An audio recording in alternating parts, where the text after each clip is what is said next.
Welcome to Educators with Oil podcast, where we discuss education with God, teaching with love, and inspiring with faith. Take your oil with you.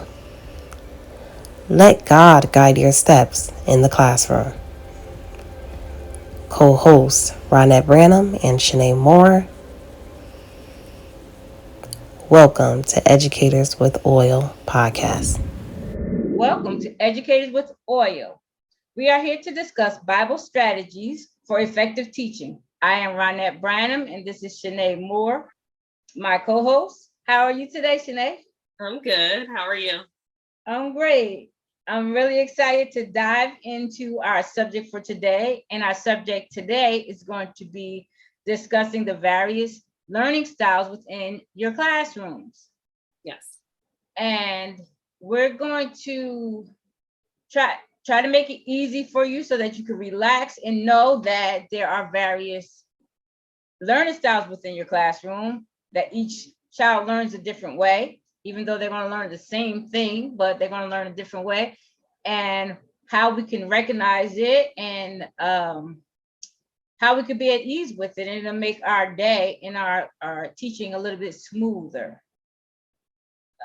So I'm going to just start. I want to share our screen just to explain, share my screen just to explain a little bit about the various learning styles.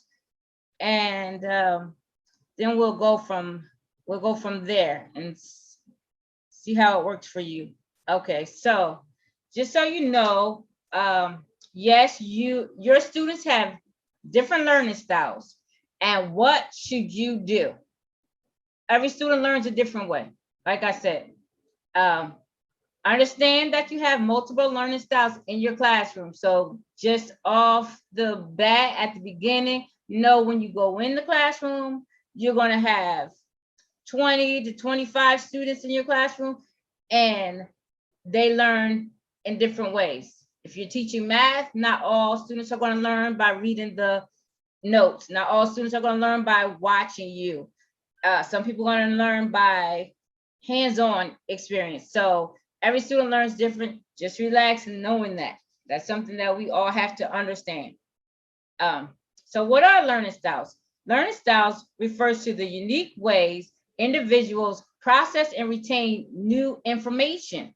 Also, it's the differences in learning based on individuals' abilities, interests, and experiences. Most people have a combination of styles. You have a combination of styles, but more times than not, we have predominant learning styles. Each style, though, has a complementary way of teaching. Relax, take a deep breath. It sounds like a lot, but every style is different, but you can always teach to that style, and it's something probably that you're already doing. So don't be alarmed. You might sometimes, I don't know, Shanae, about you, sometimes you wonder how come a student can't sit in the classroom and just learn what you're teaching, like straight up. They sit and listen to the lecture and then they're able to do it. I don't know if you ever thought about that. Yeah. Like Have you thought about that? Like, this is straightforward, right? Yeah, exactly. So say it, I didn't hear you. Yeah, exactly. When I'm teaching something on the board in front of, like, doing whole group and expecting all of the students to understand from whole group, that's not how it works. Some students need you to pull them, do small groups, and use manipulatives and use a totally different strategy than just standing up there and doing it on the board. Right. And you know what? Something I learned years ago, and I knew there were different types of learning. We only ever talked about 4. And I knew that the people who can sit and listen to a lecture or read a text, those people turn out to be the teachers. Teachers can do that. And if you look at teachers, you can go to a workshop and teachers are getting it, they're taking the notes, or we get a new curriculum, somebody tells us what to do and we got it, right? Mm-hmm. I went in your classroom one time and you were doing a reader's workshop. And I asked you who taught you that. You told me nobody. You just followed the directions. Yeah. See how easy that is? Yeah. Yeah. You're a teacher. Yeah. And you did it perfectly. I mean, it was perfect. I took notes and I said, oh yeah, it's because you did it so smoothly. You followed it straight through and there were no kinks. It just was straight through and nobody taught you. You learn it on your own. That's teachers. That's how teachers learn. Yeah. And so we have to understand that just because we can do that, that doesn't mean everybody can do it. So I've done some research and I found 8 different styles, learning styles. I don't know if you remember, if you've learned, I'm pretty sure you heard about 4. I don't know. I just found 4 more. And so, and then those 4 more, if you notice the second 4 that I tell you, you're going to be able to say, oh, I see those students in my class all the time. Yeah. So first, I think I want to give you a scripture so I won't go too far. And I want to give you a scripture, and it is Romans 12, 6-8. Before I go into learning styles, I just want to give this scripture. It kind of corresponds. I want to give you 2 scriptures. Romans 12, 6-8. We have different gifts according to the grace given to each of us. If your gift is prophecy, then prophesy in accordance with your faith. If it is serving, then serve. If it is teaching, then teach. If it is to encourage, then give encouragement. If it is giving, then give generously. If it is to lead, do it diligently. If it is to show mercy, do it cheerfully. So that's just saying, from my point of view, I know Shanae is going to talk about a different point of view, but from my point of view, that goes to show us that if we are teachers and we have a gift of teaching, most teachers have a gift of teaching, you just are drawn to that. If you have a gift of teaching, then do it. And like we said last week, we talked about having that vision board and going forward with it, writing it down and making it plain, and you're going to run with it. So if you're a teacher, teach. And then everything is going to come that you need. You're not going to have to worry about the things that you need to teach if you're a teacher. And then I have one more scripture that I'm going to read, and it says, I don't know if I want to read that. Did I get to? I think that's the one for something else. That's for the end of it, the podcast. So let me just go. Let me just go into this. The learning styles. We have visual learners, auditory learners, kinesthetic or tactile learners, reading and writing learners, and we have logical analytical learners. We have social linguistic learners, solitary learners, and nature learners. Before I go into it, Shanae, I don't want to have you just sit. Before I go into the different styles of those learners, did you have anything you want to say? Yeah, just on the scripture, Romans, that we are all different. We all have different gifts as teachers. That might be our main gift of being a teacher and ability to teach students. But just recognizing that to eliminate some of your stress and frustration with figuring out the learning styles is understanding that students have a gift too. And we're trying to cultivate and really lead them and guide them to figuring out what is their gift and how best they learn. And we're trying to lead them to that. So that's what I get from Romans, is that we need to do that as teachers, help the students so that they can figure out what is their gift. Right. So that means understanding the students' learning style is not just for us. It's great for us to know that, but it'll be smoother if the students know their learning style also. Then they can work on it. So I have a few examples of the different type of learning styles, and then the ways that we can work to help the student with those learning styles. So visual learners, they prefer pictures and imagining. They process information best that can be seen. So if you can, I'm not even gonna go that part to that side yet. Yeah, Auditory learners, they process information best that is heard, prefer using sound or music. And some things are going to click in your head as I give you the examples of how these type of learners learn. Kinesthetic or tactile learners, they find success with hands-on opportunities. They prefer using their body, hands, sense of touch, and the reading and writing learners, they consume information best in words, whether that's by writing it down or reading it. So just think about, as I give you the examples, that you think about what you have seen in your classroom. Logical analytic learners, they're more mathematical. They prefer using logic, reasoning, and systems. They're organized and methodical. Social, this is the sixth one, is social linguistic learners. They like to communicate and receive feedback. Think about that. Prefer to learn in groups or with others. I have to stop right there. From the whole time my daughter was in school, yeah, they told me every teacher that she came across said she's so social. And if they could have used that to help her learn, there would have been no problems with her being social. yeah. They would have understood how to place her in a classroom and how to make her learning more efficient. It would have been no problem. So then you have solitary learners, people who are self-regulating and self-motivated. They prefer to work alone and use self-study. They like to work on their own. And I have as number 8 is nature learners. That's something probably we don't use that much. They excel in contact with nature. Their ideal learning environment is a calm and relaxing environment. Yeah. So, and we can teach to all styles of learning. You can teach it because you've probably been doing it all the time. You've been teaching. I have 2 quotes, then I'm going to stop, and then we're going to move from a stop and see Shanae wants to add to that.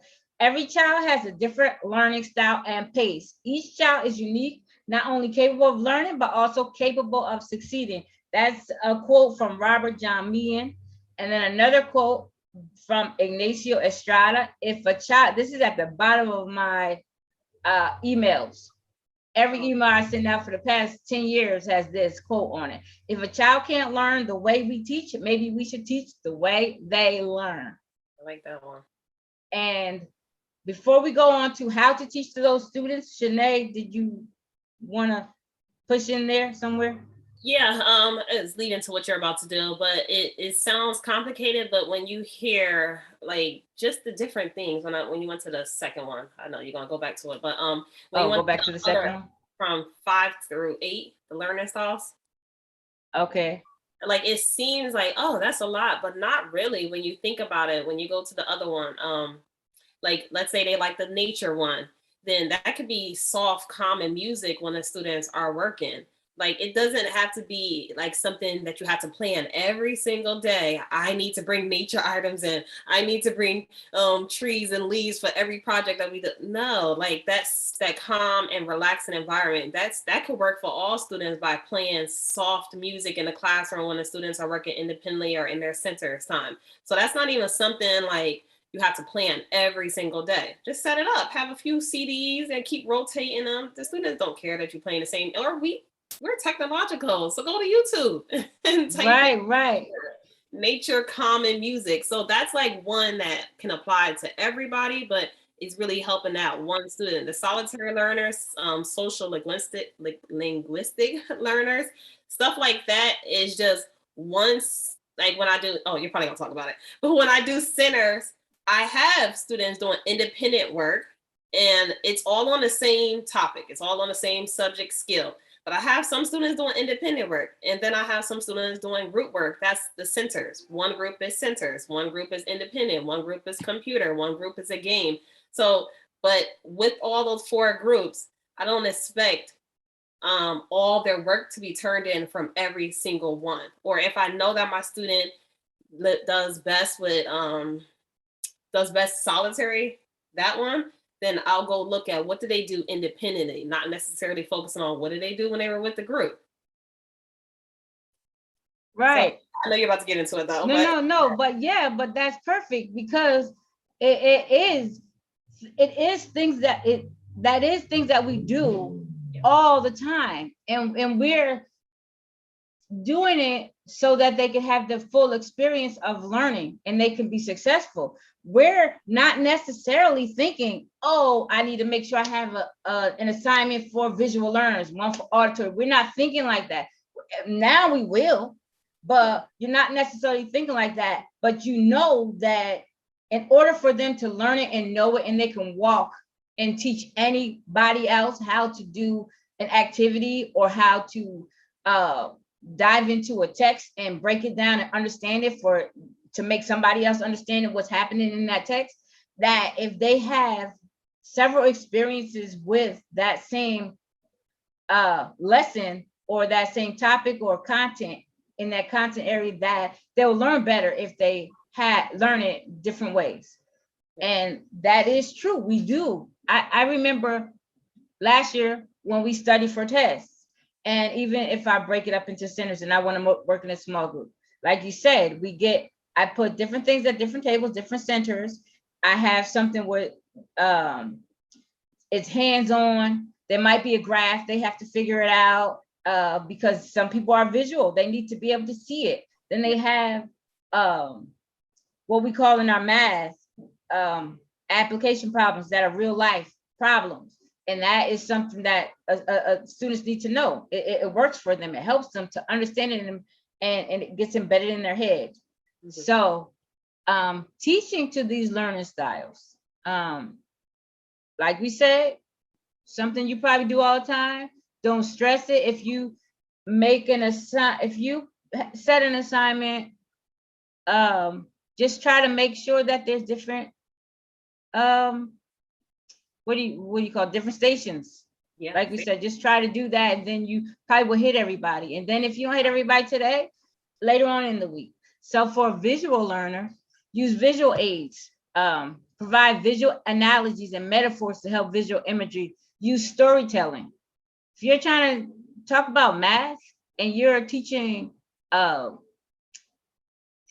carrying and borrowing and decomposing numbers, use it so that you say you have 10 ones and you tell it about a story. There's 10 ones, there's 10 students. They all came together and they want to come together and make a 10. How are they going to do that? They're going to come together and then they move over one group. And you could do it like that so they could picture it in their head. Even you could use the students as models. And then auditory learners, examples. Oh, also with that one, visual learners, what we always do is anchor charts. We always should be doing anchor charts for our lessons anyway. Say it again. We should be doing anchor charts. Oh, yeah. Visual learners, that's automatic for visual learners. Every classroom, and I reuse my anchor charts. So I was picturing that when I was going over this. I was picturing that. And because, yes, the students have it, and then they could go back and look at it. It's not like you make an anchor chart and then you put it away. You have that. If this is your lesson for the week, you're learning how to do whatever. You have those anchor charts on the walls. That's what they're for. Yes. And on the anchor chart, it has examples, real life examples. It has step by step. So yeah, I appreciate that. Yes. Auditory learners. Encourages students to participate in discussion. Suggest audiobooks. You know, when they're learning, when they're reading, it's sometimes not that easy. If they have the book, you know how we go, you could have the audiobook for mostly every book we have. Do you use audiobooks in your class, or do your students just have to read? No, I don't use audiobooks. Like if they go to Benchmark? No. No? Well, what happens is I see second grade. Your students read a little bit more, better. And so I have students who really can't read, especially if it's a grade level book. You know, I have students who can't read on grade level. So if we're reading a story and they want to read along, they can read along, open it up in the reading program, click on the book, and it'll read with them. So that, and I tell them to watch every word, try to read with it, sound out the words so that they can get what the words are. But if it's something about comprehension, they might not need to read it. They just need to understand it, and then they can answer questions. Yeah. Or comment. So that's something. And then getting the students to pair up together and explain concepts to each other. That's something auditory learners can do. And explaining it. If they explain it, you know, if you teach something, that's how the best way you can learn is by teaching something. Yeah. And tactile learners use hands-on experiences. You know, there's all kind of math manipulatives, all kind of, if they're a younger learner and they're learning their letters and their sounds, they could have the letters. They could, when I was in preschool, they used to write the spray shaving cream on a table and let the kids write the letters out, or write the letters out in the sand so that they can get it. And we did all kind of touch games. Yeah, for them to learn. Yeah, I think they do that a lot in early childhood, but we should be bringing it into the general ed, elementary level and high school level as well, not just keeping it in early childhood. Right. We have a learning loss teacher. She comes in with all things like that. She comes in with the shaving cream. She comes in with the little letter tiles that we got for font, that we have for phonics. And she does, because especially last year, second graders came straight from kindergarten. So a half a year of kindergarten. So yes, they needed that, and that hands-on touching and feeling and somebody just explaining it in real life, what this means. Reading and writing learners, they consume information best in words, whether that's by writing it down or reading it. Sounds like you, Sinead. Yeah. Reading and writing learners. I'm like that too. Just give it to me. Let me read it. I don't have time. You sit here telling me, let me read it. And then I'll come back if I have questions. Yeah. Right. See, I understand it when you're reading and writing. I understand that. But when I'm confused on something, I have to go watch a video of it. I have to do visual. That's only when I'm confused. But if I understand it, it's an easy topic and I understand it, reading and writing is simple. But oh yeah, you're right.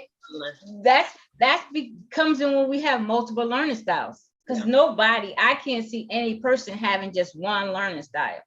Because if you're a solitary learner, that means you have to learn by reading it and seeing it, and maybe watching, I don't know if it's watching the video on your own, but I can't see you only learning that way. There's going to come a time you're going to need demonstration or hands-on it. So yes, that's where that comes in.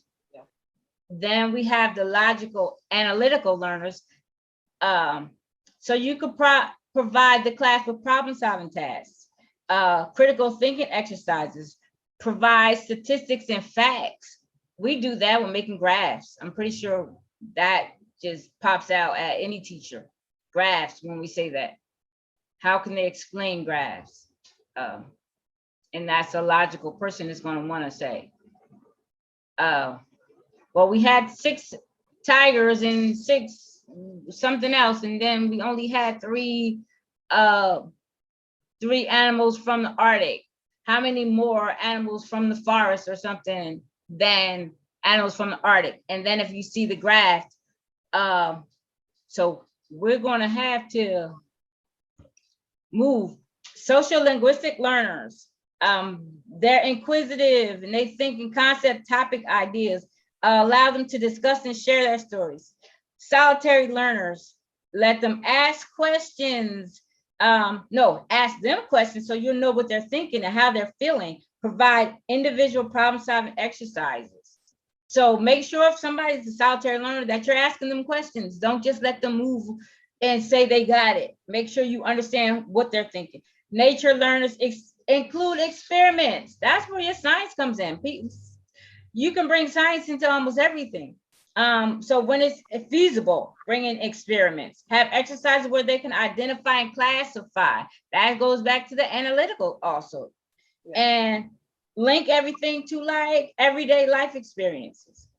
And so a simple solution to this dilemma might be using as many activities and exercises as possible that cater to different learning styles. This is a way a teacher has a better chance of reaching a bigger audience, and every student gets an opportunity to learn in their preferred circumstances every once in a while. So use as many activities and exercises as possible. And so, Sinead. Yeah, I agree with that. Just try to do different activities to figure out what is their learning style, but the key is not trying to do all of it at once. Taking baby steps, like the first week of school, I'm going to figure out who's my visual learners. Let me give activities that are going to be able to identify who's my visual learner and take it from there. You don't have to do every single thing, like take it into baby steps. But we are educators with oil, which means we walk with God. So I just have a few scriptures. I'll just say what the scriptures are, and I'll put them down in the link too for people if they want to read the scriptures. But I have Ephesians chapter 4, verses 11 through 12. Romans chapter 12, 6 through 8. Psalm chapter 78, verse 72. And we'll put all the scriptures down below. And Isaiah chapter 41, verse 10. So we chose these scriptures for this topic because we want to just really take notice of the fact that we are walking with God when we are teaching in the classroom. So we shouldn't be frustrated. We shouldn't be worried, and we shouldn't have anxiety about trying to identify what are the student learning styles. So first of all, we just need to be relaxing and trusting that God will help us in this process in the classroom to figure out our students and figure out how they learn so we can help them better. So Ephesians just focuses on my perspective. It just focuses on how we are educators and our role is to be of service to the students. So yes, it does help us to know the students' learning style so that we are not frustrated in the classroom.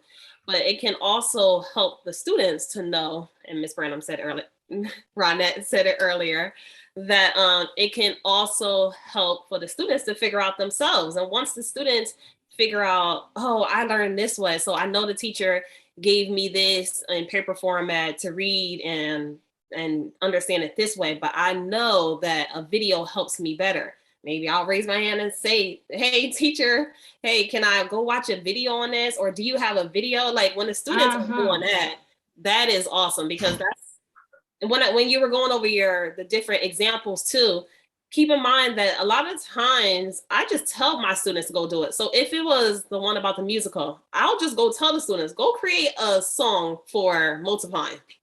Yeah. Like you don't have to be the teacher where you're doing every like allow the students to do something too, where they're figuring it out. So, okay, we're going to do multiplication next week. Who can create a game about multiplication? Like putting it on them to do something to figure it out too. That's the student-led part. But we're here to be of service to the students. So do not feel frustrated with figuring out the learning styles of your students. Just know that if you're helping them, that it's going to reduce your frustration, and just trust God in the process. Make sure you're not taking it home and stressed out because the half of your class didn't understand the lesson. Reteach it. Reteach it. Yes. Because you do have to reteach things sometimes. Yeah. Yes. And I did you want to read that? When you said that, I like the scripture. It is Isaiah 41 and 10. Did you want to read it? Isaiah 41. That is going to give us some relaxation right there.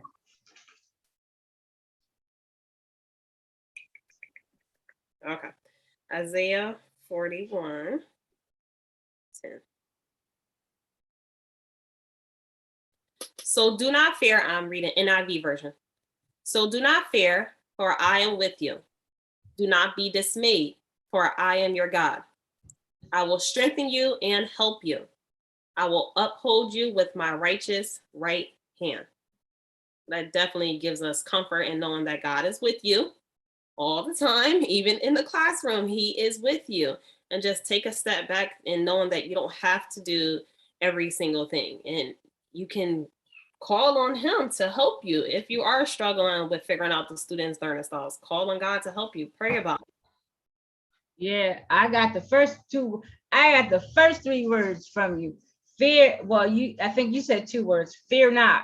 The King James for fear thou not, but fear not. That is, I remember when we were going over it, and it had a tendency to feel like it's a lot. Yeah. A lot of information or too much. Like you're going into the classroom with all of this, not to mention I have to teach. So I have to think of all this. So relax, fear not. God says he's with us. Don't forget that every single time you go in the classroom, do not forget that. Fear not, because he said he's with us. Now, if you forget, I believe he's going to remind you. He's going to say, wait a minute, relax, go ahead, it's okay. You look at somebody, if you do have to teach it again. So the indicator is going to be the frustration. That's going to let you know that you're not putting all your trust in God right now. If you're frustrated about it, okay, I just taught the whole class and nobody understood it. Relax. What kind of indicator is that? Yes, that is something. And then that shows you that you're trying to move to another level, you're not ready yet, or that you're almost there. So you have to stop. That's in our everyday life. When you get to a frustration level of anything, that means you need something else. There's something else that you need. So let's figure this out. So yes. And to wrap it up, I think that's the best segue to wrap it up. Just remember that you have so many different learning styles in your classroom. Every person is different. There's no one person that is exact. Even identical twins are not the same. I had students last year, one with twins. We always have twins. They look identical. I didn't know that they were twins until I kept calling one and he ignored me. And they are identical to me, but there's something different about them. Nothing is exactly the same. So one might learn a different way. So just remember that. Just relax, knowing nobody's the same. You're not the same as anybody in your family. So God gave us all different gifts. Think about that. He gave me and you a different gift. He gave the students a different gift. They learn a different way. We teach differently. There's so much humor in my teaching. I might get on somebody's nerves. They might say she played too much. No, but my students are learning, so everybody's different. So with that said, we're going to put the PowerPoint in we're going to add it to our YouTube and our Facebook. And then I have links for us at the end of the PowerPoint. Oh, yeah, that's good. Put it on Facebook. Yeah, that's a better idea, to put it on the Facebook. So you want to say what the Facebook name is? We're Educators. Oh, the Facebook is the same thing. Educators with Oil on Facebook. Okay. So that is there. So even the people who are our viewers on Facebook, thank you for liking our page. Yes. You want to close us out, Shanae? Yes. Don't forget to like, comment, share with other educators so they can get this information. We can also be contacted at educatorswithoil@gmail.com. And tune in next episode where we talk about rest.